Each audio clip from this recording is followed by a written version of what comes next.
So now in case, now they are saying in case if there are any errors, if there is any mismatch, because what you are claiming as an ITC, it is required to be uploaded by the person who has supplied. So you have to match the input. What they have uploaded and what you are claiming is required to be matched, and that is matched in the monthly return. That is GSTR 3B, and 3B is the return which states that this is the outward supply made by the registered person. This is the eligible ITC. Eligible ITC is worked out internally by the system based on the inward supplies that has been made by that registered person. And inward supplies, from where the GST portal captures the data. GST portal captures the data from the people, from the registered person who has made the outward supply to this concerned person. So this is how eligible ITC is calculated into the portal, and based on that, no person can claim over and above that, and based on that, the outward liability is worked out. Hope it is clear. And this rectification, suppose there are certain adjustments, there is any doubt related to an invoice, you claim that no, you are eligible to avail the ITC, but your supplier has not uploaded the same information or the same amount of ITC. The same amount of ITC. Okay, then what you can do, you can just get into connect with your suppliers and get the invoice revised. Get the invoice, get the invoice rectified and uploaded the means basis the debit and credit note, that information can be amended or updated. Okay, and say now we are sitting in the month of November. There is April 1920. The financial year begins from 1st April 2019 to 31st March 2020. Then, if any rectification pertains to this 1920 financial year that needs to be amended till 30th September 2020, or the date of filing annual return, that is 31st December 2020, whichever is earlier. See, these dates are like in the normal scenario when there is nothing, like in pandemic the dates are being extending, or if there is natural calamity the date can be extended based upon the request and approved by the Ministry of Finance. But in general, these are the dates that are given under the law that are need to be complied. So rectification of any error is there, it can be adjusted only by the 30th September 2020 or the 31st December 2020, whichever is earlier. Beyond that, no rectification related to the invoices for financial year 1920 can be done. Okay. So now there is a form where the ITC eligible IT details are available, that is auto populated by the GST portal, and that form is known as GSTR 2A. If any one of you have visited the GST portal, you can see that there are few information tabs are there for GSTR 1, GSTR 2A, and GSTR 3B. Then there are, if there are any credit debit notes like that, all those details are there on the portal. So now rectification happens. That's what I have just explained, that always the scope of rectification occurs only due to the errors, omissions in the returns is possible only because filing of return of September of the following FY or before filing of the annual return, whichever is earlier. Actually in this note they are repeating couple number of points, so the gist is they are trying to elaborate in detail. So shall I give, or the crux is like this only, like if there is any mismatch of the details, the GST law seeks matching of documents between supplier and receiver for allowing input tax credit. In case of mismatch and where the supplier has not made the tax payment, the ITC shall not be allowed to other party. However, this provision does not exist in the current regime. Means where the supplier has not made the tax payment. Now There's a one thing is one criteria to claim the ITC is that the person from whom you have received that material has uploaded that invoice and hence auto populated in the GSTR portal in form 2A, and you from there you match and hence you are eligible to claim that IC. Second thing is, say suppose you have procured certain material, certain supplies, and till 180, what is the time limit by which you are under GST the recipient of services or goods is required to make the payment? It is 180 days.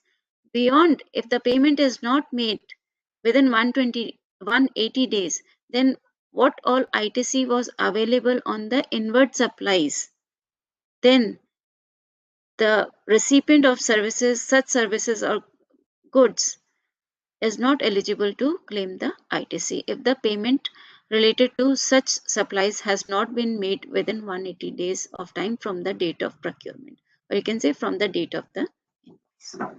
Hope it is clear.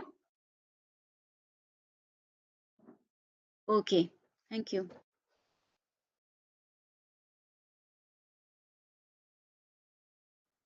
Now they are saying that such returns should be related to a tax period and should be filed electronically.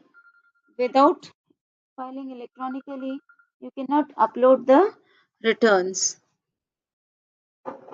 There is no scope of manually filing of the returns. Now, the registered person shall not be allowed to furnish any details of outward supplies during the period from the 11th day to the 15th day of the month succeeding the tax period. This implies that the filing portal may not be available for the person filing the return of outward supplies during the above said periods. That's the reason the deadline has been fixed, because during this period all the systems are working, so that they are supposed to, whosoever is making the outward supply, they are supposed to file their return by 11th of the month. So in case of the late filing of the above details, the person who defaults such shall pay a sum of rupees 100 for every day for continuing default. Say suppose the last date of filing the return for GSTR 1 is 11th, for GSTR 3B it is 20th of the succeeding month. So every day if there is a delay, so on a daily basis there is a penalty of rupees 100 for under SGST and rupees 100 under CGST. So there will be a penalty of 200 rupees. Although in the current regime, or you can say by updations or through notification, this fee has been reduced and to rupees 50 per day. That we are going to study in detail what are the various scenarios under which the late fee is payable. Now, the commissioner is empowered to notify any extension of due dates of filing. As in this pandemic situation, we are seeing the GST dates of filing the annual returns or the monthly returns, GST 1 or 3B, are getting extended. Like for the month of, we were the entire country went under lockdown since March 25, and it is June 8th when it was removed. Partial things were unlocked. So the returns for that period, the date was given by the department is the 30th September. So all of them, they are required to submit their returns by the extended date, on or before the extended date. So the commissioner is empowered to notify any extensions of due dates. Now, the present proposal of return filing envisages that the recipient of supply shall be provided an opportunity to accept, reject, amend, delete the details in a two-way communication process. That means the like the person who has made the outward supply is uploading, the person who has received is claiming. So it is a two-way acceptance, like whatever means both the person who are dealing in buying and selling are aligned to once they are availing this ITC. So that is why it is known as, it is a two-way communication process, and both are allowed to accept, reject, amend or delete. That means by way of debit credit notes, whatever invoice has been originally raised can be adjusted.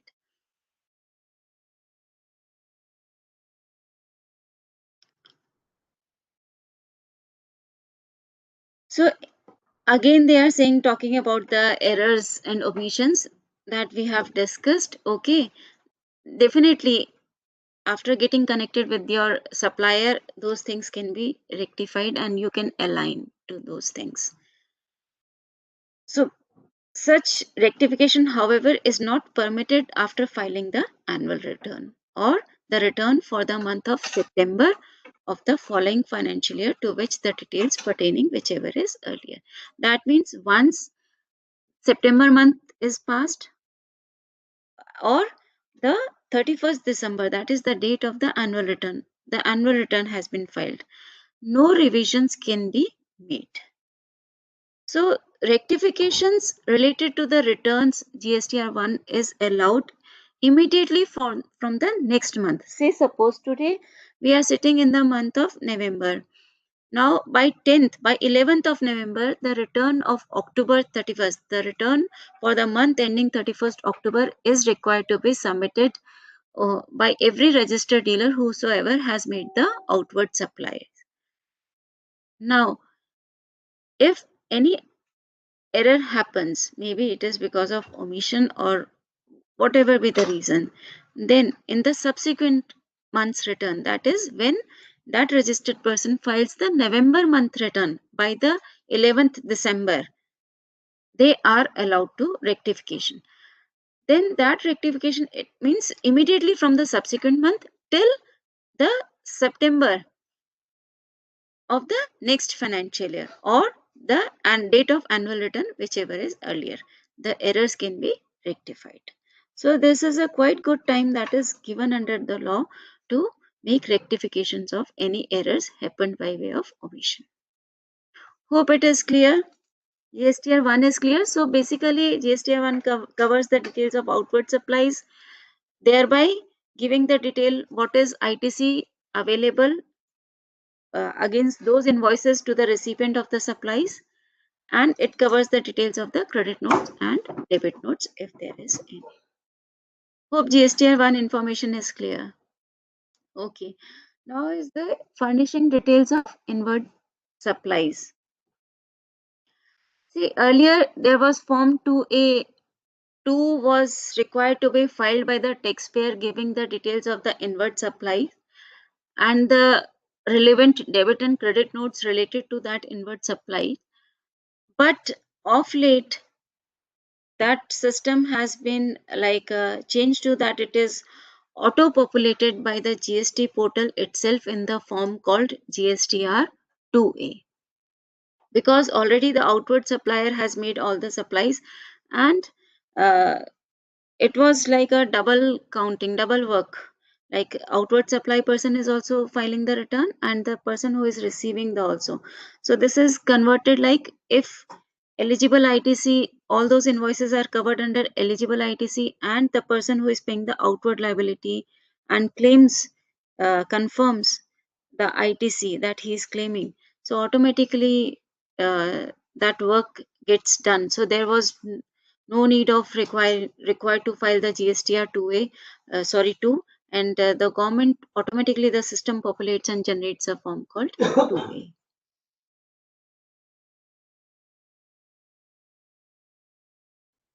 So in GSTR 3B, now it is the 3B. So normally in today's scenario, it is only the GSTR 1 and GSTR 3B that is required to be filed by every registered person, other than those 4-5 persons that we have studied above. So GSTR 3B is again a monthly self-declaration. Self-declaration means you are self-assessing your liability. That is required to be filed by the registered dealer from July 2017, that is from the date of the implementation of the GST, and till March 2018. Points to note is that you must file a separate 3B, because GSTR 1 or 3B, it is required to be filed for the separately for every GSTIN. That means if a company in a single pan is having office in 4 states, then 4 returns are required to be filed, because if GST, you have to get registered for every state.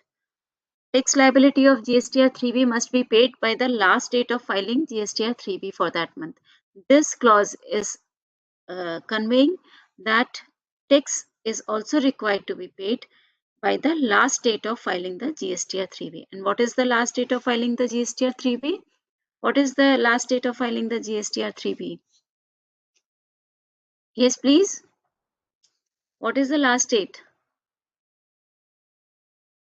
Yes, 20th of the subsequent month. 20th of the subsequent month.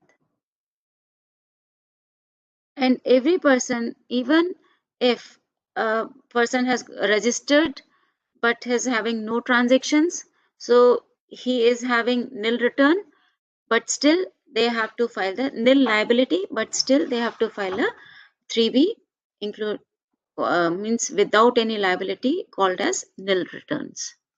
Even if there is no liability, they have to file the return 3B. So as we have discussed earlier, that these are the few registered persons, they are not supposed to file the GSTR 3B.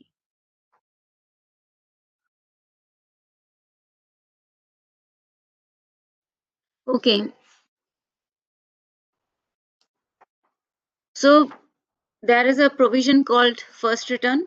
As per section 40 of the CGST Act 2070, every registered person who has made outward supplies in the period between the date on which they become liable to registration till the date on which the registration has been granted shall declare the same in the first return furnished by him after grant of registration. Like what it means, like GST got implemented 1st July. Okay, but it is not the case like all the people who are doing business on the very first day, first on the very first day of the date of implementation become eligible for registration under GST, because there is a threshold given under the law. Once the person breaches that threshold, means crosses that threshold, then he becomes liable to get registered under GST. And the date on which that person becomes liable, from that date till 30th day, they are eligible to apply for the registration. Then the department takes its time to give the certificate of registration. That means during that period, what all transactions that happen, the details of those transactions are required to be filed under the first return. So that period can be more than 1 month.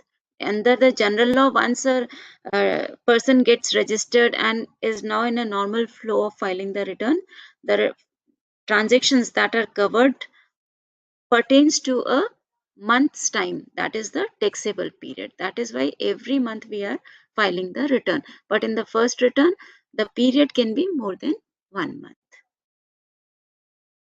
Hope it is clear. Suppose, or shall I explain? Okay, okay, Varun. Others also, please. I think so. It is clear. If not, then I'll further elaborate taking an example.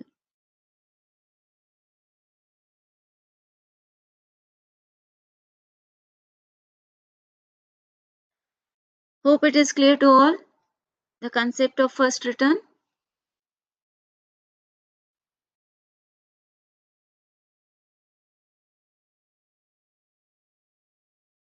Okay, thanks for clarifying. Now, we will just discuss the provisions related to annual return.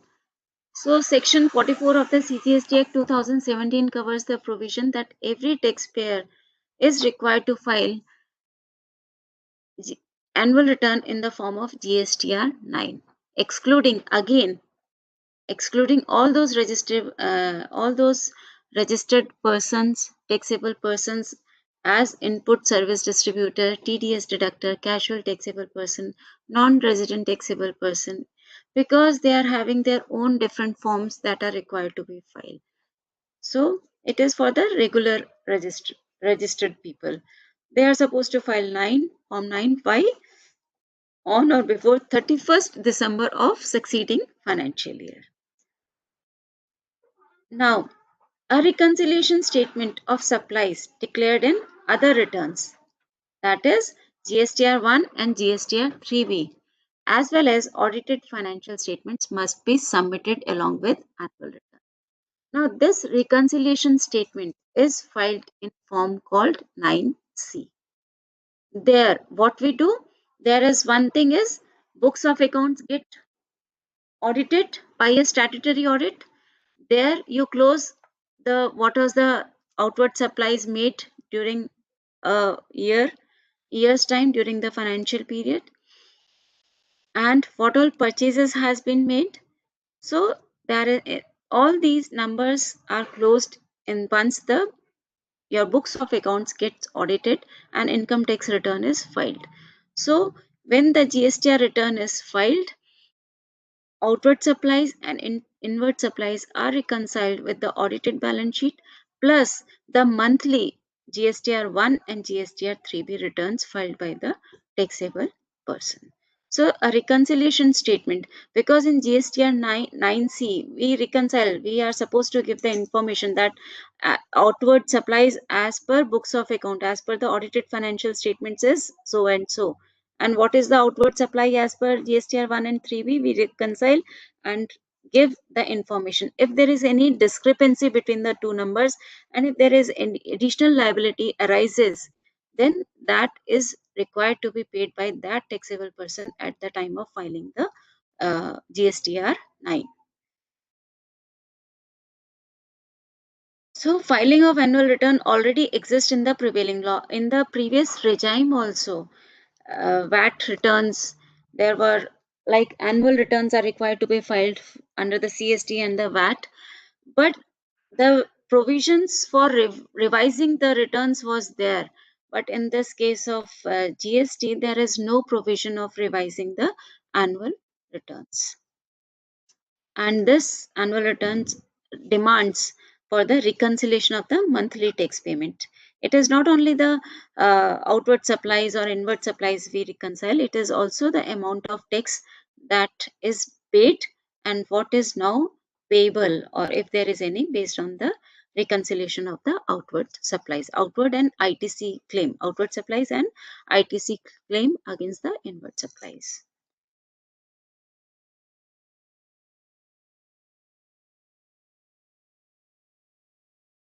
So, if there is any refund or are there any arrears, these two information are is conveyed through this reconciliation statement, or you can say form, and accordingly thereafter, if there is further liabilities payable, then that is again paid using the prescribed forms under GST, that is DRC 03.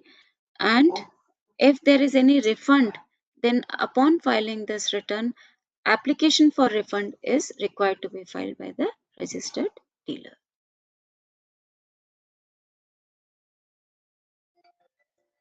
So annual return has to be filed by every registered taxable person paying tax as a normal. Normal means any person who is filing GSTR 1 and GSTR 3B, or a compounding taxpayer. Compounding taxpayer means the person who registered under composition scheme. They are supposed to file the annual return. Final return has to be filed only by those registered taxable persons who are applied for cancellation of register. This we have discussed earlier also, like when a final return is required to be filed, there are three types of return, you can say, or four. One is the first return, then is the regular monthly returns, one is called annual return, one is the another one is the final return. First return, as in when you get registered, so for that period you have to file the first return. Regular monthly return, till the business is going on, you are filing monthly returns. Annual return, for every financial year, for every on annual basis, a taxable person is required to file annual return. Final return means when the business is going to get wind up, or you are withdrawing the GST registration. GST registration is going to get cancelled. Even though you are not winding up GST registration, you want to get cancelled. You will only cancel when there is no applicability of the GST registration.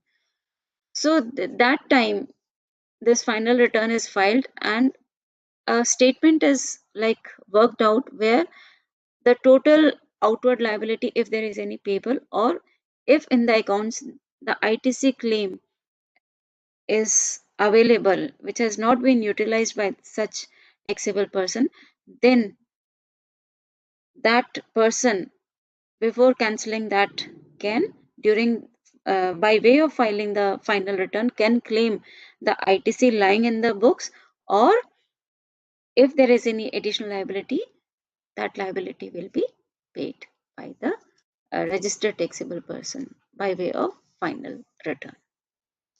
Hope this is clear.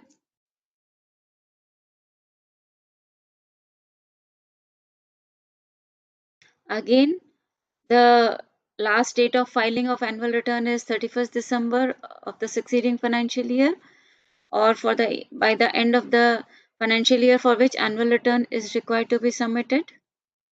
Okay, and there are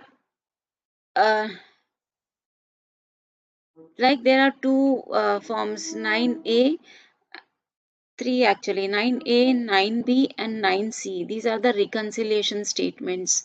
9A 9C is the reconciliation statement against the form GSTR 9 filed by the normal taxpayers.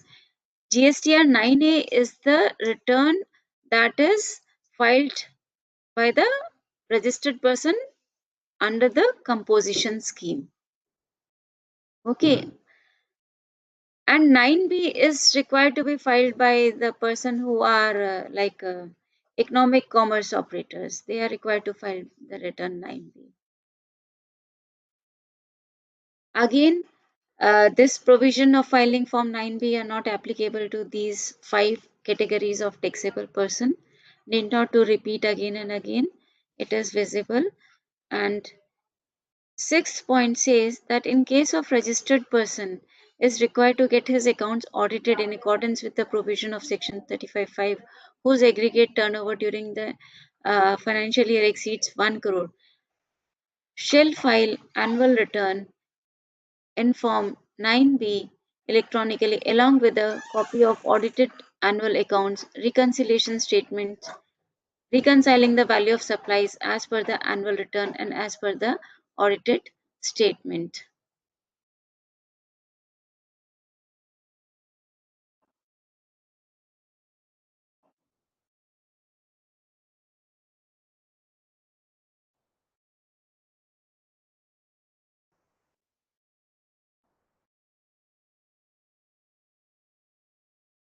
No, I just think we just need to recheck this provision of section 35(5), because every registered dealer, see, up to uh, 2 crores, there is no mandatory provision to file the annual return. Okay, so, and up to from 2 to 5 crore, a quarterly return can be filed instead of monthly return, and beyond 5 crores they have to file monthly return as well as the annual return. So I just need to re check this point number 6, because it is talking about GSTR 9B. So I'll just come back on this point number 6. Okay, now every registered person whose aggregate turnover during the financial year exceeds 2 crore shall get his accounts audited as specified under subsection 5. That means uh, uh, any person who is having taxable turnover of 2 crores, less than 2 crores, there is no mandatory GST audit is required, whereas any person who is having annual turnover, aggregate turnover exceeding 2 crores is mandatory required to get its books of accounts audited from GST perspective.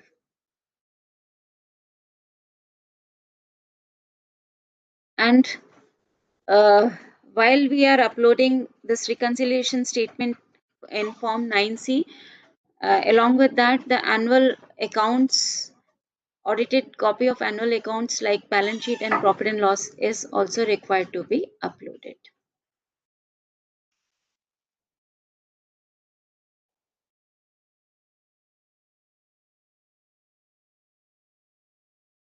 Okay, so revision of returns, as I have earlier stated, that there is no revision allowed in under GST. It is only by way of debit credit notes, or if any error has happened, we can do that correction in the subsequent returns, or maximum by September of the succeeding year, means the year in which the financial year gets closed, or the date of filing the annual return, whichever is earlier.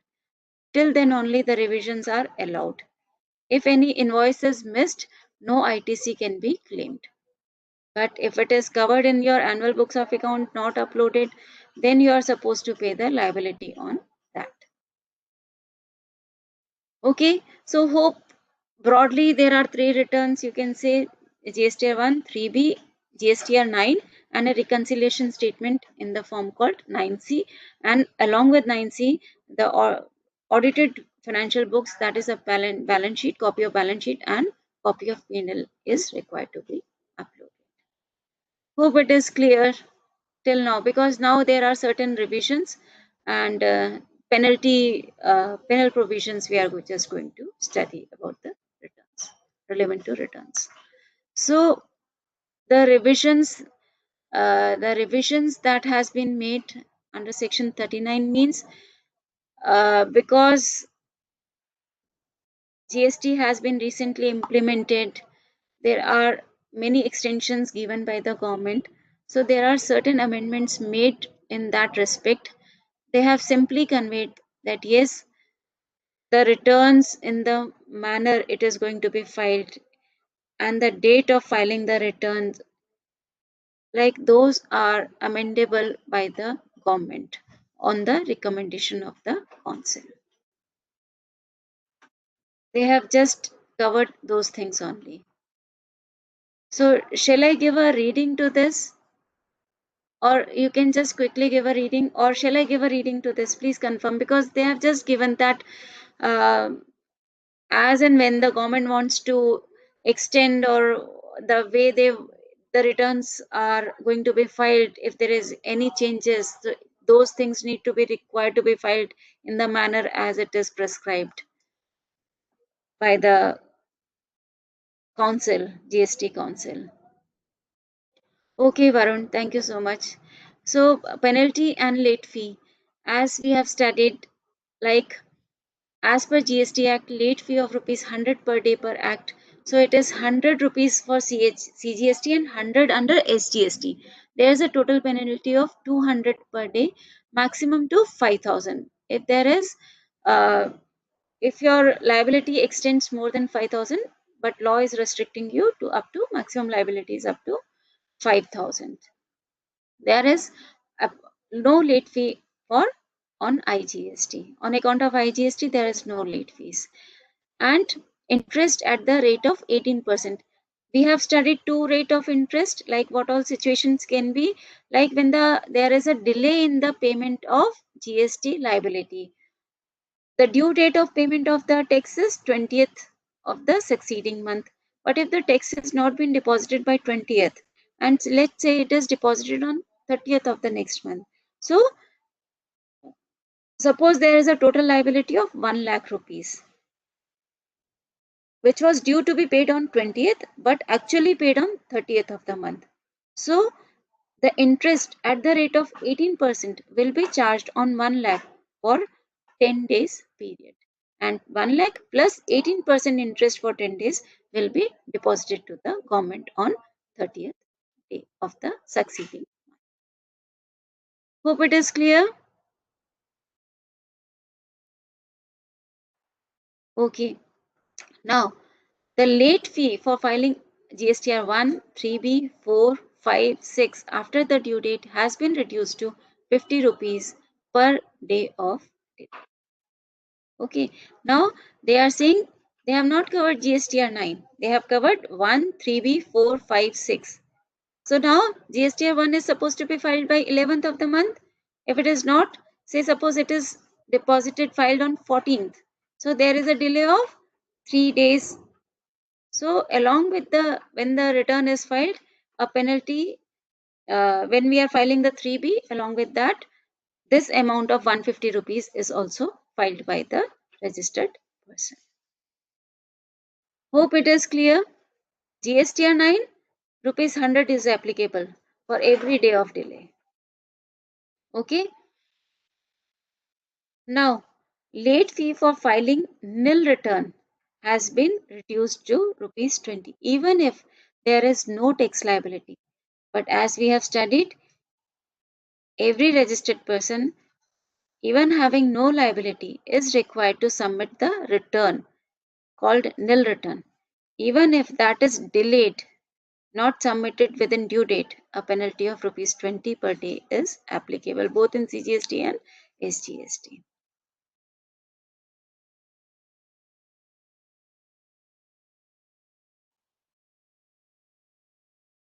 Okay, so again this 20 rupees is applicable for GSTR 1, GSTR 3B, 4 and 5. Now, if a registered person does not file any return, they are not allowed to file the subsequent month's return. So in any case, you have to file the return, you have to pay the penalty, then only the system will allow you to submit the next month's return. Without which, if you cannot skip a month's return. So with without means with penalty, in order to continue filing the returns, you have to file the returns for all the previous periods. Then only your system will allow to file the future period returns.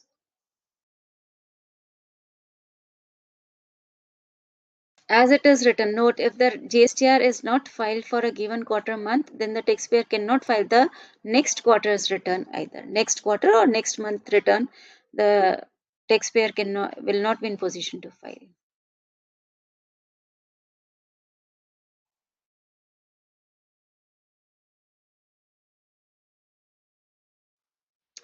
Hope so. There are certain amendments like this. We have studied a lot, monthly return and due date. We have read a lot about this. Nil return, the government has made a provision that by way of SMS also, because small traders, small business houses, they may not be having the infrastructure or the people to file the return. So the government has given a facility that nil return can also be filed by way of SMS. Hope it is clear.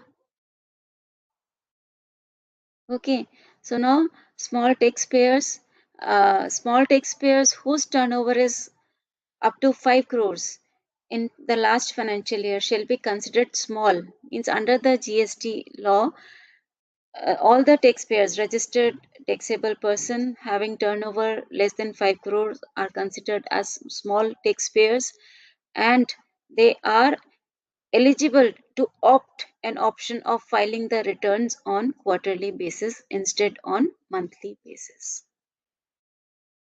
And it is optional for them. If they want to file on monthly basis, they are allowed. They are not like fixed that if it is less than 5 crores, they are required to file only quarterly. No, the option is there.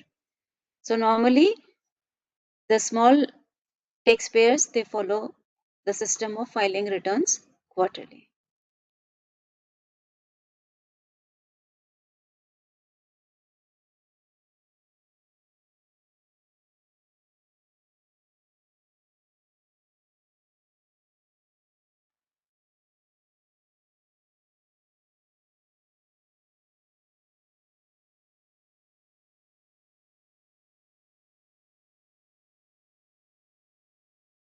Okay, so this is profile based returns. Like, it depends upon the nature of activities you are and what type of form you are filing it. Accordingly, the system supports you and asks you what all respective details are required to be filed for a person having a specific nature of business.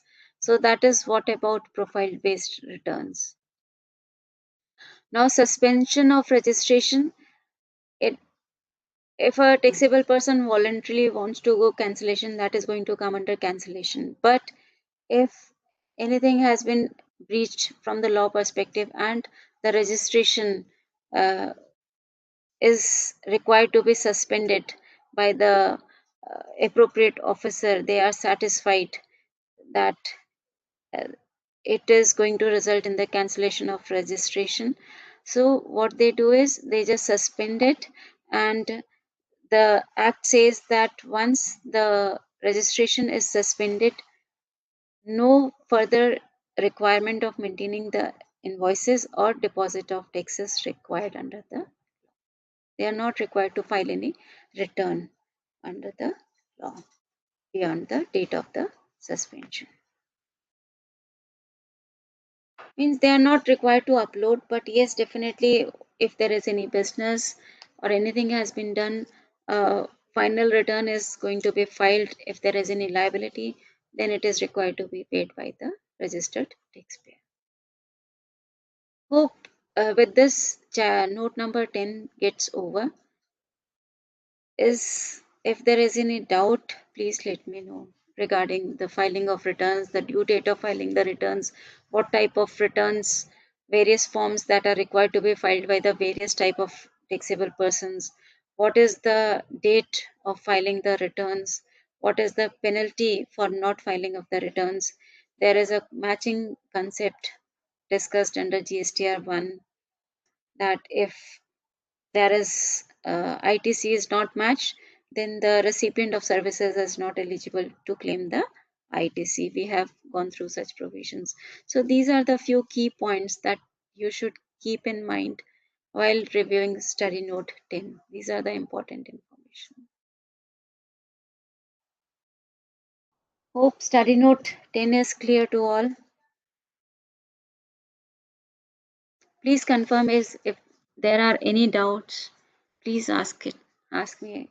Then we will just move further and start with study note 11. You can take 2-3 minutes time and ask if there is any question.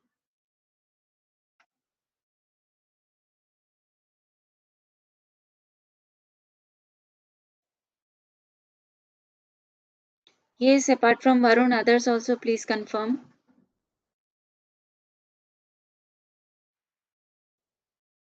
Is there any doubt?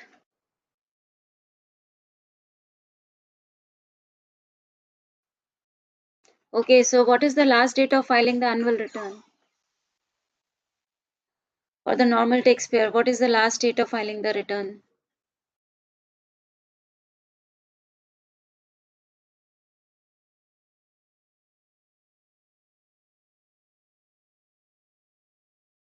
Yes, 31/12 of the uh, succeeding uh,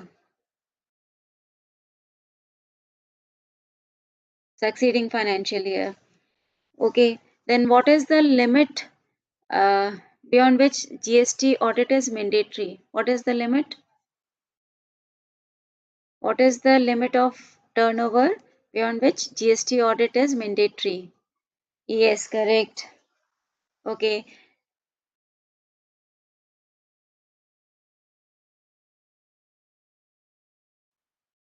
What is a okay? Reconciliation statement is filed in form. Which form number? For the normal taxpayers, 9C. Correct. Okay. And is there any provision of revision of returns? Correct. Correct. So I think so you all are aware of the provisions related to this note. So we'll just move on to note number 11. This chapter again talks about like matching, reversal, reclaim of input tax credit, and matching, reversal, and reclaim of reduction in output tax liability. That means since you can rectify the errors that has happened by way of omission inadvertently, the errors happens by the human beings while making the entries or filing the returns. So first we will just study the matching, reversal, and reclaim of input tax credit. Then is the outward tax liability.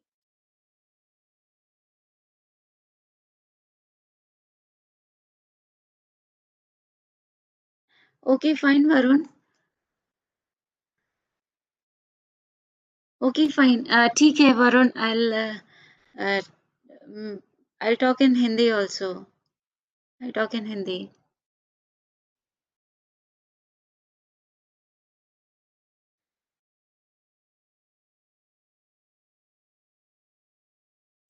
So subsection 1 of section 42 of CGST Act 2017 uh, says that the details of every inward supply furnished by a registered person hereafter in this section referred to as the recipient means the person who receives the inward supply जो खरीदता है material, he is known as the recipient of supplies and services, and उसके पास he is having all the details of inward supplies for a given tax period shall in such manner and with such time as may be prescribed be matched. So what this section 42 states is whatever the inward supplies are made by a taxable person or the recipient, those are required to be matched with the किससे मिलाना चाहिए उसको the corresponding details of outward supplied furnished by the corresponding registered person. मतलब अगर आप business कर रहे हैं, आप अगर बिजनेस कर रहे हैं तो आप कुछ मटेरियल खरीदेंगे, उसको प्रोसेस करेंगे तो उसको बेचेंगे। बेचने पर जो आप टैक्स कलेक्ट करते हैं that is your outward liability. जो मटेरियल खरीदने पर आप टैक्स पे करते हैं दूसरे सप्लायर को जिससे आपने मटेरियल खरीदा है, you are eligible to take, उसका आप क्लेम ले सकते हैं इनपुट टैक्स क्रेडिट का। तो जब आप क्लेम लेते हैं इनपुट टैक्स क्रेडिट का, तो आपको कितना क्लेम लेना है, every number, every amount of ITC is required to be matched with the invoice uploaded by the supplier from whom you have received the services, you have received the supply of goods or services. तो हर invoice में आपको कितना claim करना है वो उसके ऊपर निर्भर करेगा जितना सामने वाला जिससे आपने सामान खरीदा है उसने इनवॉइसेस अपलोड किया है जीएसटीआर 1 में। अगर उसने 100 रुपए लिखा है तो आप 100 ही कर सकते हैं, उसने 100 लिखा है तो आप 101 रुपए का क्लेम उस इनवॉइस के अगेंस्ट में नहीं ले सकते। So this is how the matching is required to be done. So with the integrated goods and services paid under section 3 of the custom tariff act in respect of goods imported by him, इसका मतलब ये हुआ आपने जो भी imports किए हैं उस पे जो भी आईजीएसटी पे किया है वो भी एलिजिबल है इनपुट टैक्स क्रेडिट के लिए। तो हमें उसको भी रिकंसाइल करना चाहिए before claiming that input tax credit कि yes that material has been imported, उसमें उतना ही आईजीएसटी हमने पे किया है, उतने का ही हम क्लेम ले रहे हैं, उतने के ही हमने बुक्स में एंट्री पास करी है। This needs to be checked, match होना चाहिए, मैच है जितने का डॉक्यूमेंट है आपके पास उतने का ही आप आईटीसी क्लेम कर सकते हैं। And why this matching is required? To avoid the duplication of claims of input tax credit. कई बारी practical example होता है, कई बारी accountant से गलती से 2 बारी invoice चढ़ जाती है और अगर आप मैच नहीं करोगे तो आप input credit 2 बारी ले लोगे। उसका नतीजा ये होगा जब आप एनुअल रिटर्न फाइल कर रहे हैं या बाद में फाइल कर रहे हैं तो जो आपने एक्सेस आईटीसी क्लेम ले लिया उसको आपको गवर्नमेंट को वापस डिपॉजिट करना पड़ता है along with the interest at the rate of 24%. Excess ITC claim अगर आप कर लेते हैं तो उसका पेनल्टी 24% का रहता है इंटरेस्ट का। नॉर्मल अगर आपने आउटवर्ड लायबिलिटी पे करने में देरी कर दिया उसके ऊपर इंटरेस्ट रेट 18% रहता है। Hope it is clear the matching concept. Okay, now when you are claiming the ITC, okay, whether it is related to your inward supplies or it is related to imports, so it is like you have made, आपने import कर लिया है तो आप उसकी entry करेंगे, document वहां पे जनरेट हो गया, आईजीएसटी का अमाउंट हो गया है, तो they are allowed to be provisionally claimed and but it should be matched as per the provision of section 42 after the due date for furnishing the return in the form GSTR 3B means while furnishing आप कब claim कर सकते हैं, आपकी जो invoice आपने receive करी है उसमें जीएसटीएन ऑफ सप्लायर होना चाहिए, उसमें जीएसटीएन ऑफ रेसिपिएंट होना चाहिए। अगर आपका कोई डेबिट क्रेडिट नोट है तो उन डेबिट या क्रेडिट नोट का रिलेवेंस इनवॉइस के साथ होना चाहिए और आपके पास टैक्स अमाउंट होना चाहिए to claim the input tax. इन सब इंफॉर्मेशन को रिकंसाइल करते हैं तो you are eligible to take claim the input tax credit.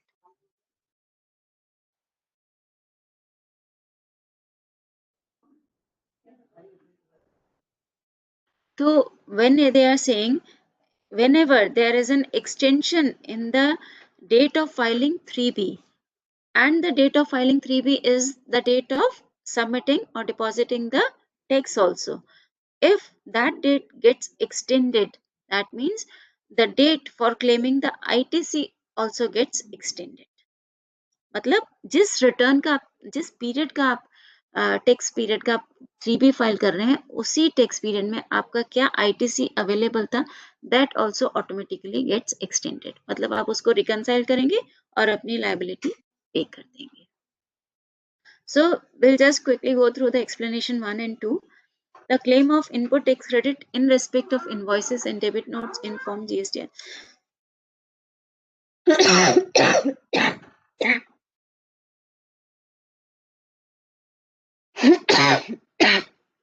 Sorry students, I'll just have a glass of water.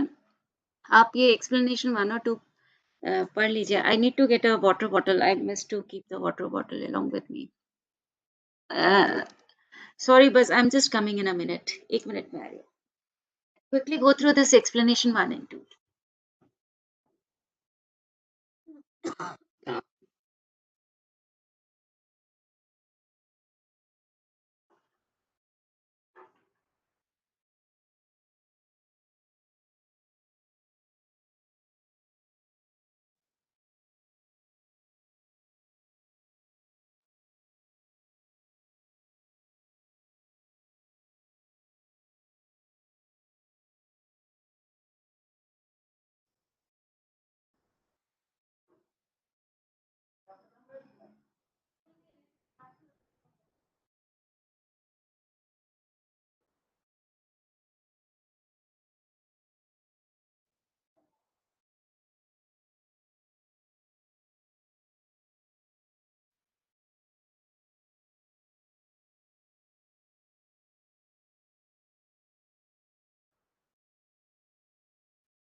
So have you gone through explanation 1?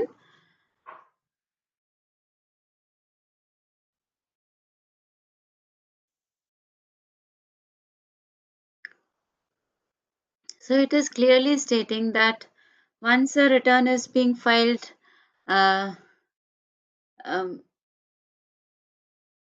means a taxpayer files his outward tax output tax on outward supplies, and whatever claim that person takes, it is treated to be matched based on the details available in form GSTR 2A.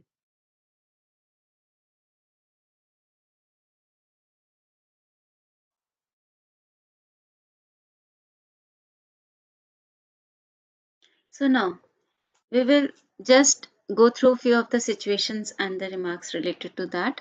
So thus, where the amount of input tax credit is equal or less than the output tax paid on such tax invoices, it shall be considered as matched. Means if you are having a tax output liability of ₹100 और आपका input tax credit आपने उसमें claim कर लिया 80 rupees का, तो उसमें हम ये मान लेते हैं, मतलब डिपार्टमेंट ये मान लेता है कि दैट जो भी आईटीसी क्लेम लिया है दैट इज मैच्ड, वो 2A से रिकनसाइल करेगा उसको and they will treat it as matched. So the mismatch can be in the following nature. कुछ सिचुएशंस हैं जिसमें हमको ये मिसमैच मिल सकता है. That all transactions where input credit details of recipient are matched for output tax as stated by supplier and recipient.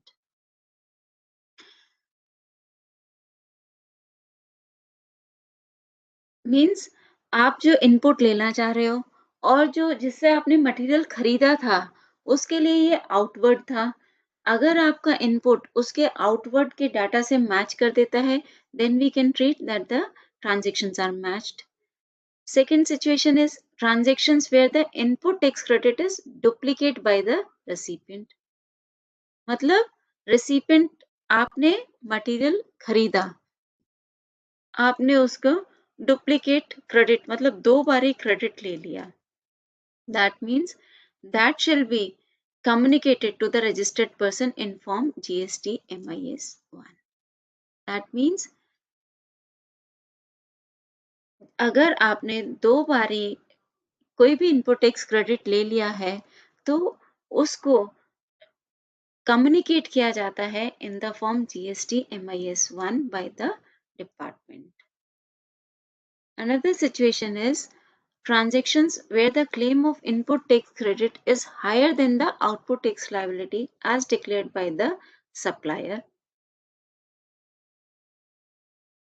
So that means अगर आपका आउटवर्ड लायबिलिटी से ज्यादा आपका इनपुट टैक्स क्रेडिट अवेलेबल है, ओके, तो इसको क्या किया जाता है, से सपोज आज आपको 100 रुपए पे करना था लाइबिलिटी, लेकिन आपके पास एलिजिबल आईटीसी अवेलेबल जो है वो 110 रुपए है, 10 रुपए बच गया, then that will be again that will be adjusted against the next month's outward tax liability.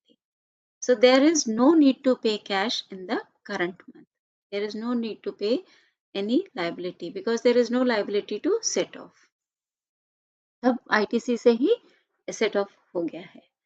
Now transactions where the claim for input tax credit is higher than the output tax as declared by the supplier because the supplier has not furnished a particular transaction. अगर आप claim कर रहे हैं लेकिन आपको जिनसे आपने supply लिया था they missed to mention any transaction, तो बिकॉज ऑफ दैट आपकी आउटवर्ड सप्लाई जो के ऊपर जो टैक्स होगा that is going to be higher.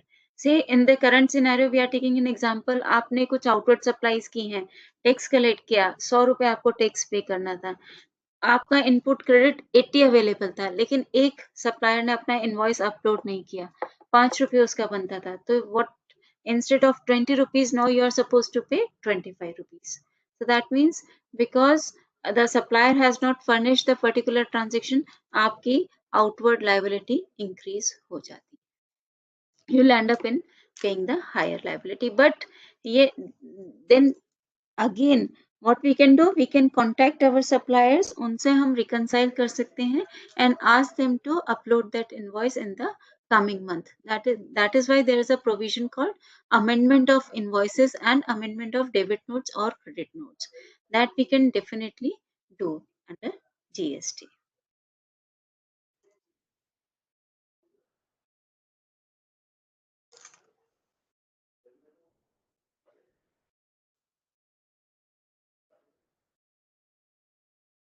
This is again means they have just talked same thing is repeated again and again. Uh, uh, can you please go through this thing, like it is the same thing they are repeating again and again. What we have studied.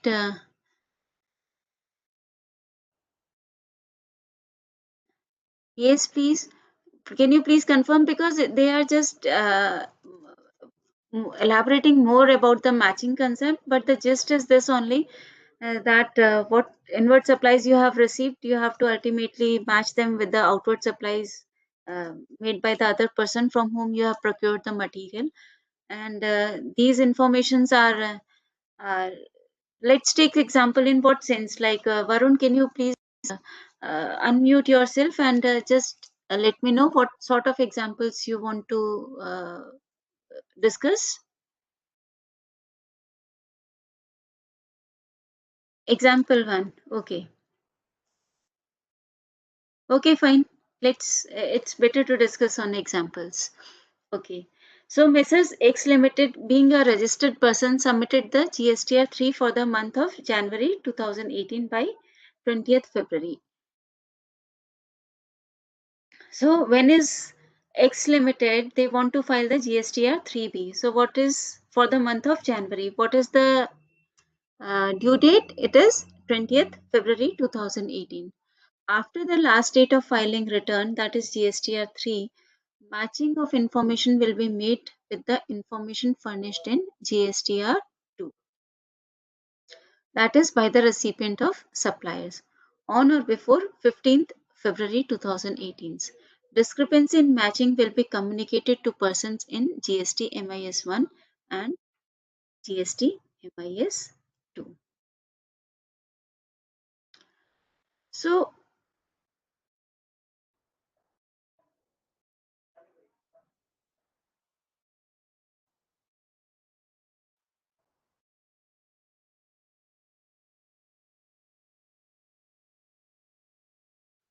So that means the in this example they are just trying to convey that yes, if there is any discrepancy, that needs to be reconciled before filing the return. Once it is filed and there is any discrepancy, that will be communicated to the person in GST MIS 1 and or GST MIS 2.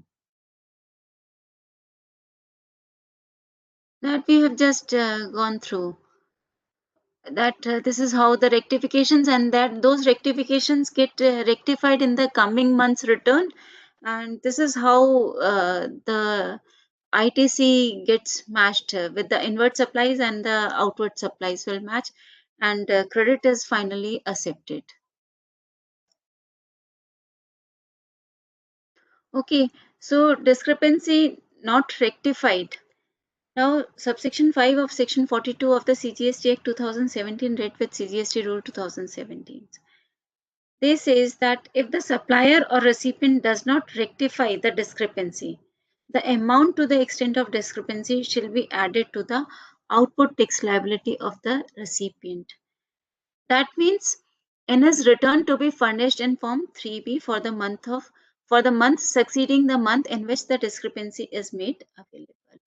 Means you are supposed to file the return of this month. अक्टूबर का अभी आप नवंबर में file करेंगे, वहां पे कुछ discrepancy रह गया.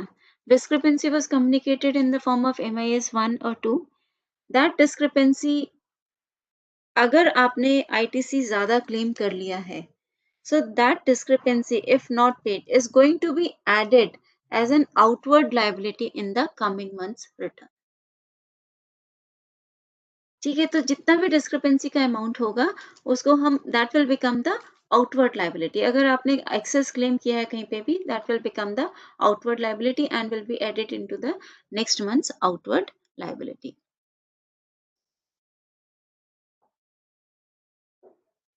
Okay, so similarly, rectifications, point number 2, rectification by the recipient means deleting or correcting the details of an inward supply so as to match the details of corresponding outward supply declared by the supplier. Outward supply किसका? जिससे आपने खरीदा, वो inward supply आपके लिए है। तो आप क्या करेंगे? बाय करेक्टिंग, आपने जो इनवर्ट सप्लाईज ली हैं उनकी डिटेल्स को आप करेक्ट करेंगे या डिलीट करेंगे या कोई नहीं आया था उसको ऐड करेंगे and will try to match the details corresponding to the details of the outward supply. Hope it is clear, hope this point is clear. इसमें सिंपल सा है, इसमें कुछ भी ज्यादा नहीं है, that simply you have to match the your input with the outward supplies made by the taxable person from whom you have procured the material. बस यही है इसके अंदर। Now claim of input tax credit, claim of input tax credit on the same invoice more than once. Again आपने एक invoice के ऊपर दो बार ही ले लिया, तो फिर भी क्या रहेगा? वो डिस्क्रिपेंसी रहेगा। तो वो डिस्क्रिपेंसी आपको फिर से कम्युनिकेट कर दिया जाएगा in the GST MIS1 electronically through the common portal. Okay, now the final acceptance of input tax credit and communication thereof. अब आपने जो भी मैच किया है उसको फाइनली एक्सेप्ट कर लिया जाता है और उसका कम्युनिकेशन दे दिया जाता है। This provision is covered under subsection 2 of section 42 along with the rule 70 of the CGST rules 2070, which is clearly stating that the claim of input tax credit in respect of invoices or debit notes relating to inward supply received by the recipient is matched with the details of corresponding outward supplies declared by the supplier. The input tax credit is finally accepted and report shall be communicated electronically to the registered person making such claim in form GST MIS1 through the common portal. Again, they are saying that both the things needs to be matched. अगर वो internally match हो जाती हैं system के अंदर, again उसका reconciliation का भी communication that it has been finally accepted is given in GST MIS1 the common portal. वही सब सिनेरियोज हैं। Now if the amount of input tax credit has been found in excess on account of duplication of claims, then it shall be added to the outward tax liability. अब आपके 100 की आपकी liability थी, आपने ITC 90 ले लिया। Of late you come to know that एक invoice जिसपे मुझे 10 रुपए का ITC मिल रहा था वो मैंने 2 बार ही काउंट कर लिया एंड इस मंथ के रिटर्न में जहां मुझे 100 के अगेंस्ट में 80 सेट ऑफ करना था ITC के अगेंस्ट में, मैंने 90 सेट ऑफ कर लिया and I have paid 10 rupees as liability through bank. तो अब मैं क्या करूंगा? नेक्स्ट मंथ में जो मैंने 2 बार ही 10 रुपए को काउंट कर लिया था दैट आई विल ऐड। से इन द कमिंग मंथ मेरी लायबिलिटी बनी 150 रुपए। 150 रुपए मेरी लायबिलिटी बनी, वो जो थी वो टोटल करंट मंथ की थी। तो मेरा पिछला 10 रुपए जो मैंने एक्सेस क्लेम कर लिया था will be added back to in this liability क्योंकि वो एलिजिबल ही नहीं था। पिछली बार मैंने 10 रुपए पे किए इंस्टेड ऑफ 20 रुपीज, तो वो जो 10 रुपीज मैंने एक्स्ट्रा एडजस्ट कर लिया था अगेंस्ट ITC वो अब इस बार मेरी आउटवर्ड लायबिलिटी में ऐड हो जाएगा। यानी इस बार मेरी 150 की जो लायबिलिटी थी इस मंथ में वो 160 की हो जाएगी and I will pay 160 rupees or deposit through the portal to the government. Hope this point is also clear. These are various scenarios like how you are going to match. इसमें आपकी liability आ भी सकती है, आपका refund भी बन सकता है। अगर आपका ITC आपने कम क्लेम किया है तो आप उसको आगे आने वाले पीरियड में क्लेम कर सकते हैं। बस उसका लिमिट ये है कि 30th September of the next year और 31st दिसंबर जो भी रिटर्न फाइल करनी है, ये जरूरी नहीं है कि 31st दिसंबर को ही आप जाके रिटर्न फाइल करें। आप हो सकता है 30th सितंबर से ही आपकी एनुअल रिटर्न फाइल कर दें, then the date of filing of return will be earlier than the 30th September. So that you one has to see based on the situation circumstances जिसने जैसे किया। So now subsection 7 of section 42 states the recipient shall be eligible to reduce from his output tax liability the amount of added under subsection 5 if the supplier declares the details of the invoice or debit note in his valid return within the specified time in subsection 9 of section 39. Again वो कह रहा है कि कुछ आपका ITC कम था, invoice में कम tax लगा के दिया था लेकिन उस पे ज़्यादा टैक्स था और उसने अब डेबिट नोट रेज कर दिया, उसके अगेंस्ट में मेरा ज़्यादा टैक्स हो गया।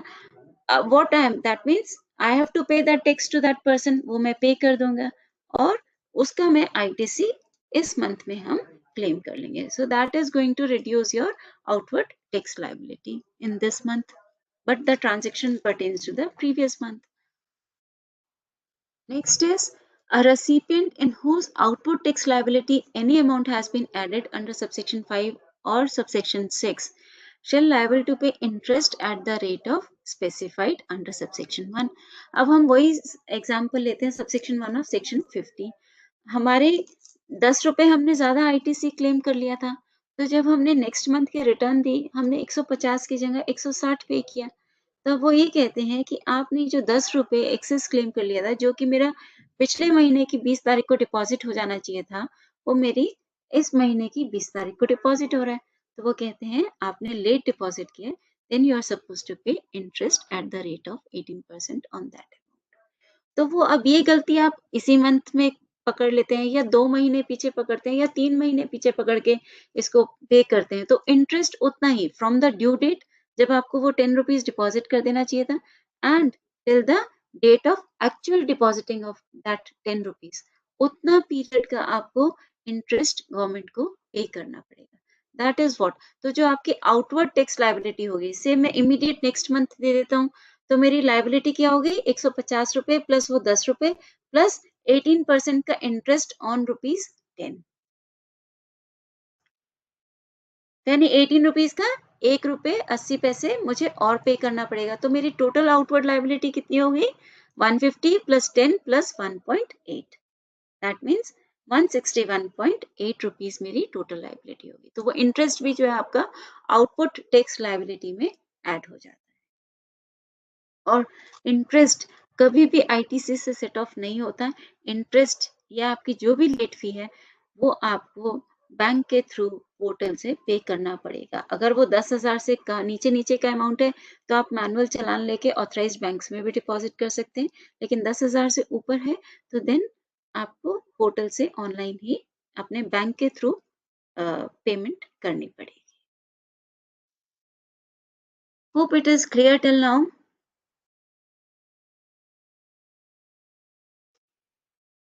Okay, thanks Varun for confirming. Okay, thanks Tamanna. Now, subsection 9 of section 42, where any reduction in output tax liability is accepted under subsection 7, the interest paid under subsection 8 shall be refunded to the recipient by crediting the amount. वो कहते हैं अगर आपने कोई ITC था, वो claim ही नहीं किया, आपने ज़्यादा टैक्स पे कर दिया और आपका रिफंड बनता था, तो इंटरेस्ट का प्रोविज़न बोथ वे है। अगर वो टैक्सेबल पर्सन से इंटरेस्ट डिमांड कर रहे हैं for the delay deposit of tax या एक्सेस क्लेम ऑफ आईटीसी, अगर गवर्नमेंट को हम ज़्यादा पे कर देते हैं और रिफंड बनता है, तो government is also liable to pay interest on that refund. तो जो उसकी ड्यू डेट होती है, ये हमने प्रीवियस चैप्टर्स में पढ़ा था कि रिफंड एप्लीकेशन के 60 डेज तक दे देना चाहिए। बियॉन्ड 60 डेज अगर कोई भी आता है payment, then interest department is liable to pay interest on that amount. So similarly in these cases also, जहाँ पे उसका रिफंड बनता है उसको मिल जाएगा along with interest. Now interest के ऊपर एक और चेक है, provided that the amount of interest to be credited in any case shall not exceed the amount of interest paid by the supplier.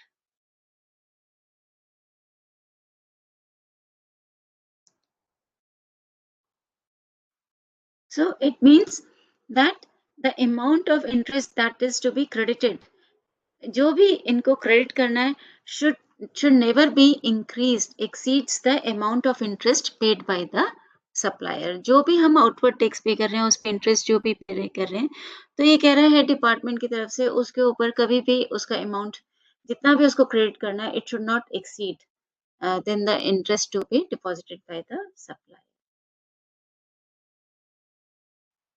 Okay, so let's see a simplified approach over here in the diagrammatic presentation. Let's close this simplified approach. See, there are three suppliers, supplier A, B, and C. B is receiving certain material from A, and B is supplying certain material to C. So C is the recipient of certain material.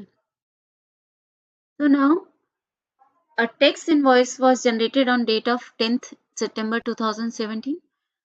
The value of the goods were supplied is 10,000 and the GST is 18%. So the total invoice value is 11,800. So since B is receiving this material, B can claim input tax credit of 1,800. So now they are explaining by when they are supposed to submit the returns. Suppose this is the only transaction that has happened in the month of September. So A is going to file the GSTR 1 by 10th October 2017. This is the date, okay? And recipient B is going to submit GSTR 2 by 15/10/2017. Now this GSTR 2 is not required to submit. Actually 2A is auto populated by the department by the 15th. So 15th and 3B is required to be filed by 20th. So यहाँ पर 5 दिन मिलते हैं to reconcile the input tax credit. Okay. Now okay, let's complete the compliance requirement of supplier A only. Now A ने GSTR 1 दे दिया by 10th October 2017. Now A submitted GSTR 3 by 20/10/2017. A ने भी कुछ सप्लाई किया, मतलब जो supply किया ए ने उसके ऊपर उसकी लायबिलिटी बनती है. कितनी लायबिलिटी बनती है उसकी? ए ने जो सप्लाई किया उसके अगेंस्ट में, yes Varun, correct. A is supposed to pay a tax of 1,800 collected from B. So A 3B file करेगा 2010 तक. उसने देखा मेरी सप्लाईज इतनी हुई हैं, उसने कुछ भी परचेज नहीं किया इन द मंथ ऑफ सितंबर, ना ही उसका कोई प्रीवियस कैरी फॉरवर्ड था, तो इनवर्ट सप्लाईज के ऊपर आईटीसी उसका जीरो था, तो उसकी नेट लायबिलिटी कितनी बनी? 1800 that he suppose to pay by 20th October of 2017. Okay, now there can be a confusion. यहाँ पे आपने देखा होगा जीएसटीआर 1 इन्होंने 10th अक्टूबर को ही लिखा है. सो बिकॉज इन्होंने एग्जाम्पल कब का लिया है? 2017 का. तो प्रोविजंस जिस डेट का ट्रांजेक्शन है उस डेट को जो प्रोविजंस एप्लीकेबल थे उसी के according we have to consider the due dates of filing the returns. बाद में there is a notification, there are changes in the date, 10th को 11th कर दिया था. तो from the date when those amendments are applicable, उस पीरियड के ट्रांजेक्शन में the date of filing of the return will be 11. But ये सितंबर का केस कंसिडर करें 2017 में, उस समय 10th ही लास्ट डेट होती थी. That's why here it is written 10th October. Okay, now what is the compliance requirement of B? B is in the middle of this supply chain. B ने receive भी किया and B ने further supply भी किया. तो B जब receive करेगा उसको ITC कितना मिलेगा? That is auto populated in 2A. Earlier that time R2 was required to be filed by the recipient of the services. Then B submitted 3B by when date? Which date? 3. Since B has also supplied material to C. Okay, for goods worth rupees 15,000, the GST at the rate of 18% comes to 2,700. So what is the liability of B? B is supposed to pay 2,700, correct? What is the liability, outward liability of B? What is the outwards, presuming that this is the only transaction? Yes, Varun. Others also, please focus and please respond. GST, it's a very simple text. The only thing you have to just need to focus on what are the outward supplies and what is the inward supply.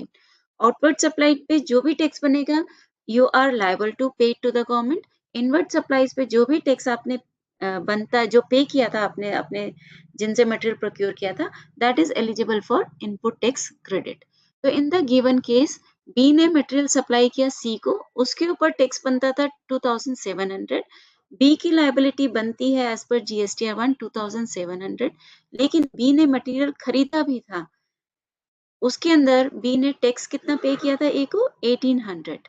So net GST payable by B is 2700 minus 1800, that is equal to 1800.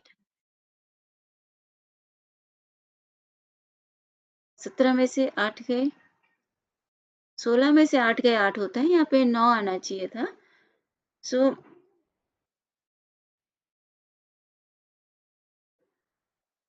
ये कुछ गलत लिखा है इसके अंदर. There is a printing error. Yes, it is suppose to be 900. Yes. So here in this, correct, Varun and Tamanna, the net GST payable is 900. B has paid that 900 to the department. Department has provisionally accepted credit of 1800. Department ने provisionally क्यों accept कर लिया इसको 800 को कि yes, B has availed correct ITC because A ने भी B ने जितना 2A में पॉपुलेट हुआ या बी ने उस समय 2 में जितना सबमिट किया, बी ने कहा मैं 1800 का क्लेम करूंगा, डिपार्टमेंट ने उसको ए से रिकंसाइल किया. ए ने जब फाइल किया था जीएसटी 1, उसके अंदर बताया था कि मैंने ये मटेरियल बेचा है, इसके ऊपर इतना इतना टैक्स है. तो दोनों बी का और ए का डाटा मैच हो गया, तो डिपार्टमेंट ने प्रोविजनली इस क्रेडिट को 1800 के क्रेडिट को एक्सेप्ट कर लिया और उसको एक्सेप्ट करते हुए कंक्लूड किया कि उसको एक्सेप्ट करते हुए कंक्लूड किया कि 900 1800 का सेट ऑफ ठीक है and 900 is the payable amount which B has paid. Hope it is clear. Now we will see what all compliances are required from the C's end. Now since C has procured, उसका आगे तो बताया नहीं कि उसने बेचा है या क्या किया है. So GST paid by A matching with ITC of B, ITC claim of B finally accepted, MIS 1 sent to B. मतलब गवर्नमेंट ने प्रोविजनली एक्सेप्ट कर लिया, MIS 1 B को भेज दिया दैट आपने जितना क्रेडिट लिया है वो मैच हो गया है. तो यानी उसी समय from the department side also the facts are clear कि बी ने जो क्लेम किया है ए ने उतना ही फाइल किया है, वो मैच हो गया है और इसको क्लोज कर दिया. Now GST paid by A not matching with ITC of B. MIS 1 and MIS 2 will be sent to recipient and supplier respectively. मतलब अगर वो मैच नहीं कर रहा था, एक कहता 1600 है, एक कहता है 1800 है, तो इस मिसमैच का कम्युनिकेशन दोनों A और B को भेज दिया जाता है. Now discrepancy not rectified, then same added to the output tax liability of B in the next return. मतलब जो डिस्क्रिपेंसी थी, सपोज कीजिए 1600 1800, से फॉर एग्जांपल वो 1600 ही होता, 1800 नहीं होता, लेकिन बी ने क्लेम कितने का ले लिया 1800 का, करेक्ट था 1600, तो जो बी ने एक्सेस क्लेम ले लिया 200 रुपीज का, that is again going to be added into the output tax liability of B. So now common portal matching GST paid by A with ITC of B with ITC of B after 2010-2017 means आप जो है जब 2010-2017 का common portal ने automatically match किया and because of which these discrepancy if there is any, these are the three outcomes and the actions taken from the department side. Hope it is clear. And if C would have supplied to some other person named D, तो जैसे B का हमने compliance देखा, C का भी वैसे ही compliance होता.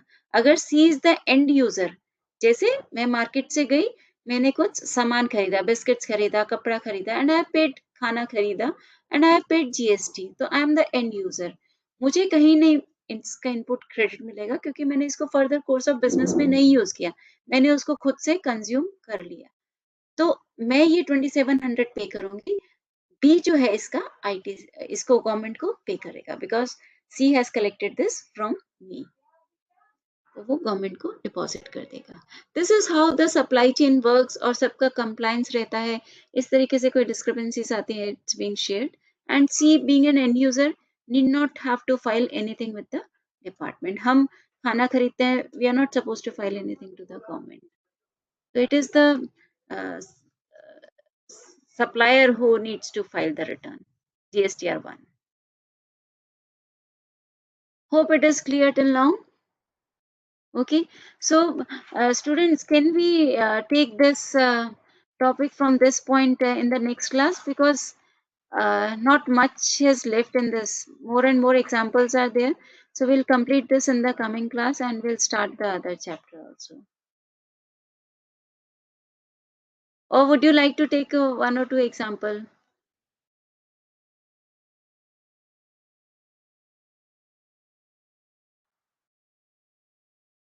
Let's take all the examples in the next class. ठीक है? ठीक है students?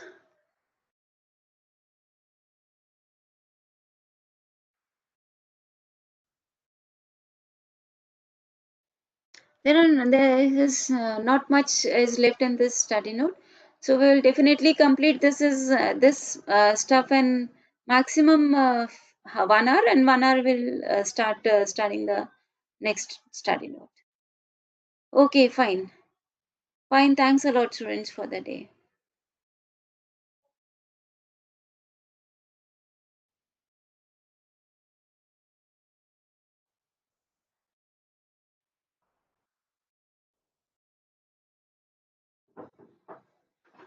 Thanks a lot, students.